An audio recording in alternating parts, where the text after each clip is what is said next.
খাইতে হইব। হ্যাঁ আইসিইউ আইসিইউ আমি আপনাদের প্রেসক্রিপশন লিখে দেব। Welcome back to our show. আই মেডিকেল আইসিইউ মানে কি? তাহলে ওই মেডিকেল ওইটা আমার ডিপার্টমেন্ট না। হ্যাঁ মানে তাই আমি আইসিইউ ব্যাপারে মানে কিছু বলবো না। না না আমি এই ব্যাপারে কিছু বলতে রাজি না। ওইটা আমার ডিপার্টমেন্ট না, তাই আমি এই ব্যাপারে কিছুই বলবো না। তাহলে আপনি ওটিপি টিকটক বানাচ্ছিলেন কেন? মানে আমি ওই টিকটক ভিডিও বানাতে গিয়েছিলাম। হ্যাঁ এটা তো মানে আজকাল তো ওই মেডিকেলে কি হয়, পেশেন্টদেরকে এন্টারটেইন করার জন্য যত বিদেশে যত বড় বড় হসপিটাল আছে ওইখানে এই সমস্ত এন্টারটেইনিং ব্যবস্থা চালু আছে। আমাদের দেশে এখনো চালু হয়নি। হ্যাঁ কিন্তু বড় বড় কান্ট্রিতে না এই ধরনের মানে ব্যবস্থা এখন চালু আছে। হ্যাঁ ওইটাই আমি এখানে অ্যাপ্লাই করতে গিয়েছিলাম, ও জাস্ট ফর পেশেন্টের আনন্দের জন্য। হ্যাঁ আপনি ডক্টর হওয়ার জন্য এই স্পেলটা কোত্থেকে পেয়েছিলেন? আমি ওই মুন্না ভাই এমবিবিএস দেখে ওই সেখান থেকে ইন্সপায়ার্ড হয়েছিলাম।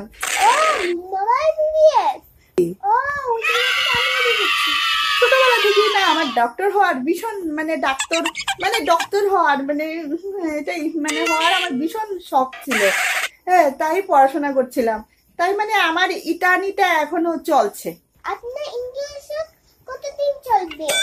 শেষ হবে, আরো অনেকদিন সময় লাগবে ইটানি শেষ হতে।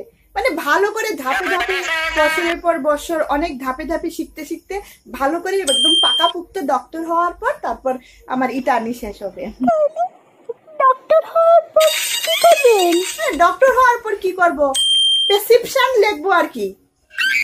ওই প্রেসক্রিপশন লেখে না, মানে কি প্রেসক্রিপশন? প্রেসক্রিপশনের মধ্যে ওই কি লেখে ওষুধের নাম টাম লিখে দেয়, ওই প্রেসক্রিপশন লিখবো। সেই অনুযায়ী ওষুধ ভালো হবে তো? হ্যাঁ কেন কেন, ও মাই গড, আমি তো বললামই আমি ধাপে ধাপে ডক্টর হব। ধাপে ধাপে ডক্টর হলে তো আর তখন সমস্যা থাকবে না। তাই তো ইটানিটা অনেক দিন ধরে আমার চলছে। হ্যাঁ আমি এমনিতেই অনেক সময় হয়ে গেছে, আমি আর বেশি সময় দিতে পারছি না। মানে আমার পেশেন্টরা আমার জন্য ওয়েট করছে। হ্যাঁ ওই তো টিকটক ভিডিও বানিয়ে বানিয়ে ওদের মানে এন্টারটেইনিং পরিবেশ তৈরি করে করে আমি চিকিৎসা করি, তো তাই আমার মানে পেশেন্টরা আমার জন্য ভীষণভাবে ওয়েট করছে। হ্যাঁ আজকে তাইলে এখানেই শেষ। আমি কিছু বলতে চাইছি না, আমার টাইম হয়ে গেছে। হ্যাঁ হ্যাঁ কি শুনবো? ম্যাডাম প্লিজ প্লিজ মানে প্লিজ আমি এর বেশি আর বলতে পারছি না। আপনি কাইন্ডলি ও ক্যামেরাটা একটু বন্ধ করুন।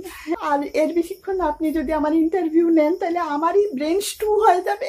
ঠিক আছে আজকে আপনাকে বিরক্ত করে ছেড়ে দিলাম। আচ্ছা দর্শক বৃন্দ, যান্ত্রিক গোলযোগের জন্য আমাদের অনুষ্ঠান এখানে শেষ করছি। দেখা যাচ্ছে আবার একটা নতুন শোতে। তাহলে ঠিক আছে, আমার ইটানি শেষ হওয়ার পর পর্দার ওপারে বসে যারা আমার ভিডিও দেখছেন তারা অবশ্যই আমার চেম্বারে আসবেন, আমি আপনাদের প্রেসক্রিপশন লিখে দেব।